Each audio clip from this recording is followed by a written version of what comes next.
আরে জালিমরা, তোরা কি জানিস আমার নবী কি জিনিস? আমার নবী এমনই একটা রত্ন, যে রত্ন না থাকলে, যে রত্ন না হলে, যে নূর না হলে জমিন আসমান সৃষ্টি হতো না। সেই নবীর নাম আমাদের আমাদের আমাদের হাতে লিখা কলমের কালি দিয়ে যে লিখা, সেই লিখাকে ছিঁড়ে ফেলে দিতে পারিস, কিন্তু আমাদের দিলের মধ্যে, মনের মধ্যে যে নাম আছে, সেই নাম কোনোদিনও মিটাতে পারবি না। আর মাথায় রেখে দিস জালিম, যে আমাদের নবী যতদিন দুনিয়া থাকবে ততদিন আমার নবীর নাম কারোর ক্ষমতা হয়নি যে আমাদের মুসলমানের অন্তর থেকে মিটিয়ে দেবে। এটুকু মাথায় রেখে দিস জালিমরা, বলে দিলাম।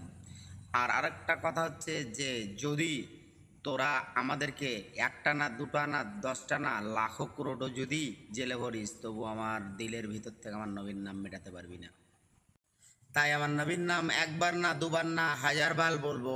I love Mohammad, I love Mohammad, I love Mohammad, I love Mohammad. যদি অবশ্যই আপনাদের ভালো লাগে, অবশ্যই শেয়ার করে একটু পাশে থাকবেন।